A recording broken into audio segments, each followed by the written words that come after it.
Right, guys. Every now and then, of course, I cross the border. I travel back home to Nigeria, and I do run into people who ask me all kinds of questions. People want to know things like, "Oh, what's the place like? If I can't speak French, can I find my way around? How difficult is it to meet people who have the things I want? For instance, I don't want to get defrauded. I don't want people to sell me fake stuff. How do I find the right guys? How do I change money?" People ask me that question all the time. Where do I find the honest guys that are going to change money for me and not cheat me? How do I know what the current exchange rate is? And what I should accept from the guys who are doing the money changing thing? Okay. There's so many questions people won't have. Sometimes they want to go to a place like some guy. They've heard about the training. They're asking me, "Oh, how expensive is it? How long do I have to stay? Does it really work? Is their training good?" Some want to buy raw materials. I actually have people who ask me at some point, what about the cost of maize? What about the cost of sorghum? Things like that. And not sorghum now, no. Maize, I think so on the soybean, exactly, soybean. They were asking me things like that.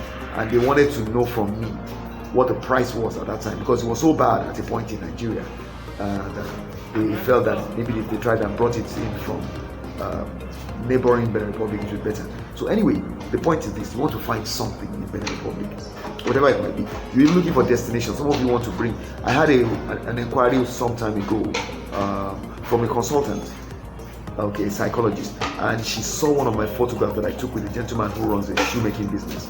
Actually, I met his son now. His son is actually at Terrain. Terrain is the Stade Labitier, the national stadium, and he actually has a shop there.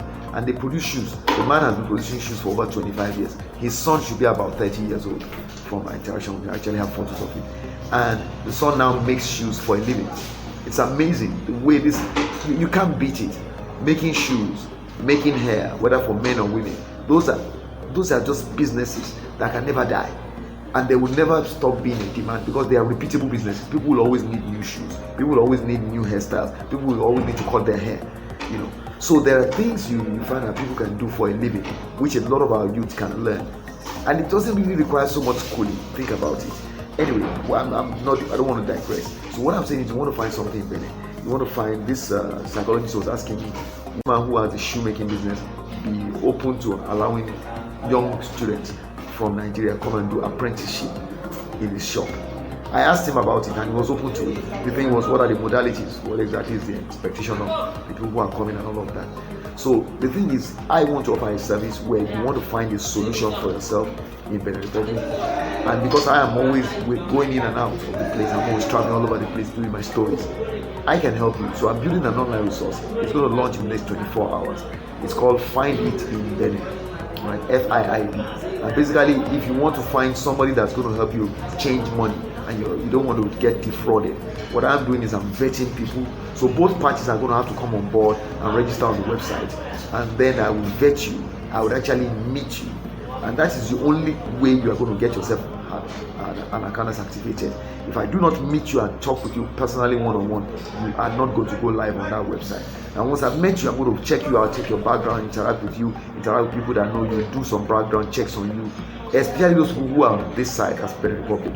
And then I will now feel comfortable allowing you to be visible to people who visit that platform on the Nigerian side or anywhere else, actually, not just necessarily Nigeria. So basically what I'm doing is, because I'm physically here in Benin and I'm more often here in Benin, I want to provide a service that helps people to find reliable resources on the Benin Republic area. Now over time, I may be able to do more for people in other parts of, like in Nigeria. But for now, it's just a service. So I'm going to vet the people who are here, who are offering those answers to the questions I raised at the beginning of this recording, and then to be like giving people a safe place to quote unquote shop for the solutions they want. So if you want to come here, for instance, for excursion, you want to bring students to come to a particular place in Benin Republic, maybe holiday resort, and you want to know about the details and all that, I'm going to be talking to the holiday resorts and asking them to come on board and list themselves on the platform and build it, and then you'll be able to find them. Then you could also ask me to help you check them out.